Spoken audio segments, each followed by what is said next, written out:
ఇక్కడికి విచ్చేసిన మీడియా సోదరులందరికీ, మీడియా మిత్రులందరికీ, ప్రతి ఒక్కరికి ఆంధ్రప్రదేశ్ ప్రభుత్వం తరపున ముఖ్యమంత్రి శ్రీ నారా చంద్రబాబు నాయుడు గారి తరపున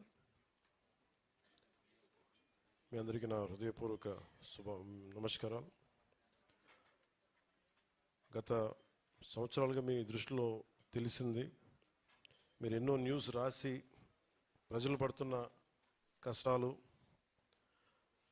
సమస్యలు మీరు మా దృష్టికి తీసుకొచ్చిన క్రమంలో ప్రత్యేకించి ఒక సమస్యని మీడియా మా దృష్టికి తీసుకొచ్చినప్పుడు, క్షేత్రస్థాయిలో మేము తిరిగినప్పుడు ఒకటి కీలకమైన అంశం ఏంటంటే, చిత్తూరులో కానీ మనకి మన్యం జిల్లాలో కానీ విజయనగరం, పార్వతీపురం ఇలాంటి చోట్ల ఏనుగులు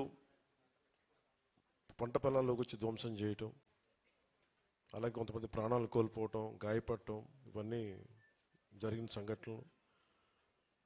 మీరు బయటికి తీసుకొచ్చారు వీటిని. అలాగే అనేక పర్యాయాలు నేను క్షేత్రస్థాయి పర్యటనలకు వెళ్ళినప్పుడు మా దృష్టికి తీసుకొచ్చారు గత కొద్ది సంవత్సరాలుగా.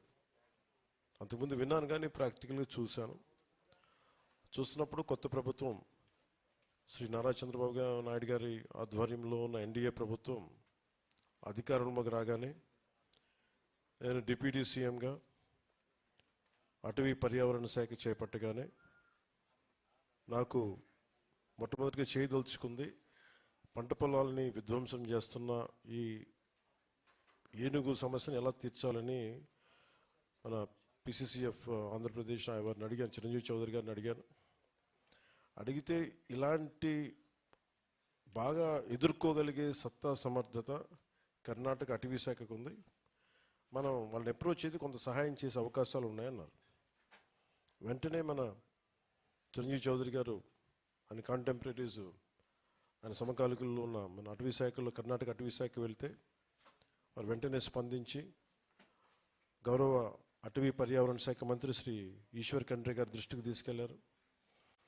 తీసుకెళ్ళగానే వెంటనే చాలా పెద్ద మనసుతోటి చాలా సాదరంగా ఆహ్వానించి మరి సంపూర్ణ రమ్మని చెప్పండి, మనం ఏం చేయగలగాలో చేద్దామని చెప్తే వెంటనే నేను 48 గంటలు నాకు అపాయింట్మెంట్ ఇచ్చారు. జస్ట్ లెస్ దెన్ 48 hours మొత్తం సిద్ధం చేశారు. విధాన్ సౌదాకి వెళ్ళాను. కర్ణాటకలోని విధాన్ సౌదాకి వెళ్ళి కూర్చుంటే చాలా ఆంధ్రప్రదేశ్ నుంచి మన ప్రజలందరి తరపున సమస్యను విన్నవించాను. దానికి ముందే కర్ణాటక గౌరవ ముఖ్యమంత్రి శ్రీ సిద్ధరామయ్య గారి దగ్గరికి కలిశాను. వారికి కూడా తెలియజేసి వారు ఒకటే చెప్పారు, సంపూర్ణమైన మద్దతు ఉంటుంది మీకు అని చెప్పారు.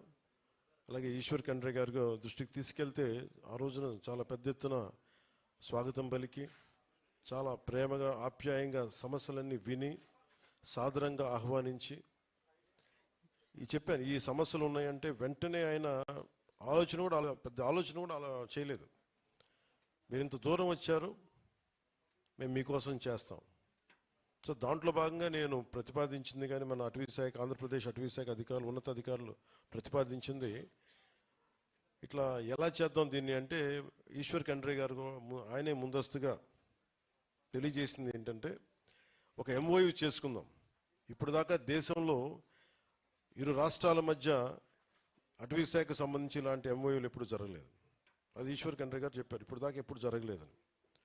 పొరుగు రాష్ట్రాల మధ్య ఇంటర్ డిపెండెన్స్ ఉండాలి, పరస్పర సహకారం ఉండాలి, దీన్ని ఖచ్చితంగా ముందుకు తీసుకెళ్దామని చెప్పి ఆ రోజున సమస్యలన్నీ మేము వారి దృష్టికి తీసుకెళ్ళినప్పుడు ముఖ్యంగా 6 అంశాల మీద చాలా కీలకమైన నిర్ణయాలు తీసుకున్నాం. ఒకటి, ఈ ఏనుగులు మొత్తం మన ఒకవైపు మన తమిళనాడు నుంచి, కర్ణాటక నుంచి, ఇటు కేరళ నుంచి మొత్తం ఇది ఎలిఫెంట్ కారిడార్. అది ఒకసారి తమిళనాడులో ఉన్న ఎలిఫెంట్స్ కూడా ఇక్కడికి వచ్చేస్తాయి. మనకున్నది కంటే కూడా వస్తున్న ఏనుగుల సంఖ్య ఎక్కువ. సో దానివల్ల ఏంటంటే వాటిని ఎలా చేయాలని దీని మీద ఒక ఎదుర్కొనే ఒక ఆలోచన విధానం, ఎలా ఎదుర్కోవాలి దీన్ని, మనిషికి ఏనుగుకి జంతువులకి మధ్య ఉన్న సమస్యను ఎలా అధిగమించాలి, వీటన్నిటి మీద అదొక ఎంఓయూ చేసాం. అదొక అంశం. రెండవది, ఈ దీంట్లో ఒక విత్ ఇన్ ఫ్రేమ్వర్క్ ఏం పెట్టామంటే మావటీలకి కావటీలకి శిక్షణ మరియు సామర్థ్యాన్ని పెంపొందించడం. ఆంధ్రప్రదేశ్లో ఏనుగుల శిబిరాన్ని ఏర్పాటు చేసి వాటిని ఈ వైల్డ్ ఎలిఫెంట్స్ని టేమ్ చేసే మన ఎలిఫెంట్స్ని కుంకి ఏనుగులు అంటారు. అలాంటి కుంకి ఏనుగుల్ని కర్ణాటకలో ఎక్కువ ఉన్నాయి. ఆ కుంకి ఏనుగుల్ని ఈ దసరా తర్వాత, మీ అందరికీ తెలుసు మైసూరు దసరా ఉత్సవాల తర్వాత చాలా కీలక పాత్ర పోషిస్తాయి అక్కడ ఏనుగులు. ఆ దసరా ఉత్సవాల తర్వాత కుంకి ఏనుగుల్ని కర్ణాటక నుండి ఇక్కడ తరలిస్తారు. అలాగే మానవ ఏనుగుల సంఘర్షణ తగ్గించడం కోసం ఈ కుంకి ఏనుగుల్ని మోహరింపు చేయటం, ఏనుగుల శిబిరాల సంరక్షణ, పోషకాహారం, వాటి ఆరోగ్యం వంటి విషయాల్లో ఈ నాలెడ్జ్ ట్రాన్స్ఫర్ని అందించడం, అటవీ నిర్వహణలో నాలెడ్జ్ ట్రాన్స్ఫర్ అందించడం మరియు ఈ ఇనిషియేటివ్స్ ఎలక్ట్రానిక్ పద్ధతులని పంచుకోవడం, టెక్నాలజీ ట్రాన్స్ఫర్.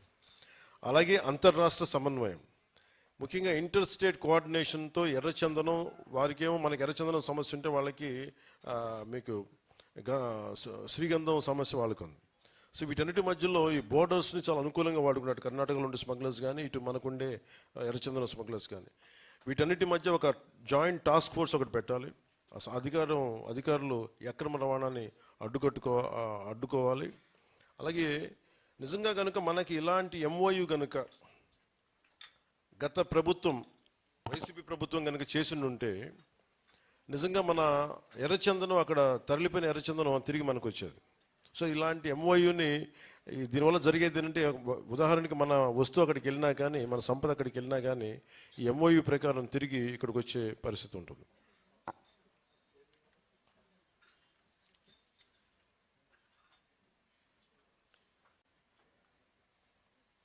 ముఖ్యంగా నేను కర్ణాటకలో చూసింది ఇన్ఫర్మేషన్ టెక్నాలజీ ఇనిషియేటివ్స్ అంటే ఎంత అద్భుతంగా ఉందంటే, వాళ్ళ ఆఫీసెస్కి వెళ్తే ఒక చెట్టు పడిపోయినా దానిని ఈ శాటిలైట్ ఇమేజరీ ద్వారా మనం దాన్ని చూడగలిగి దాని వెంటనే ఎవరైనా ఎనీ కైండ్ ఆఫ్ ఎంక్రోచ్మెంట్స్ ఉన్నాయా ఫారెస్ట్లో, ఇవన్నీ చాలా అద్భుతంగా ఉన్నాయి. వెంటనే ఒక యాప్లో తెలిసేలాంటి ఒక ఇనిషియేటివ్స్ ఉన్నాయి. అంటే వెంటనే రియల్ టైంలో మనం చూడొచ్చు ఏం జరుగుతుంది అనేది. అలాంటి టెక్నాలజీ వాళ్ళ దగ్గర ఉంది. సో దాన్ని కూడా మనకి సహకరించమని కోరాం. దానికి కూడా పెద్ద మనసుతోటి ఉన్నతాధికారులందరూ సహకరించారు. గౌరవ మంత్రి శ్రీ ఈశ్వర్ ఖండ్రే గారు కూడా దానికి మద్దతు తెలిపారు. అలాగే ముఖ్యంగా కర్ణాటకలో మనకి ఎక్కువ టూరిజం ఇనిషియేటివ్స్ చాలా ఎక్కువ. మనకి చాలా లక్షలాది ఉద్యోగాలు కావాలి. దాంట్లో భాగంగా ఎక్కువ టూరిజం నుంచి ఎన్ని ఉద్యోగాలు మనకు రావాలనే దాని మీద గౌరవ ముఖ్యమంత్రి శ్రీ చంద్రబాబు గారు మాట్లాడుతున్నప్పుడు మనకి ఈ రివ్యూ మీటింగ్స్లో ఎక్కువ టూరిజంని డెవలప్ చేయాలని చాలా బలంగా అనుకున్నాం. దాంట్లో భాగంగానే వారు ఎక్కువ టూరిజంని ఎలా డెవలప్ చేశారు, ఆ విధానాలు ఏంటి, ఆ విధి విధానాలు మాతో పంచుకోమని, అలాగే మన అధికారులు అక్కడికి వెళ్ళటం, ఆ ఎకో టూరిజం ఇనిషియేటివ్స్ని మనం ఇక్కడ తీసుకురావటం కూడా జరుగుతుంది. సో ఈ కీలకమైన అంశాలు. అలాగే మానిటరింగ్ అండ్ ఎవాల్యుయేషన్. సో ఏమేం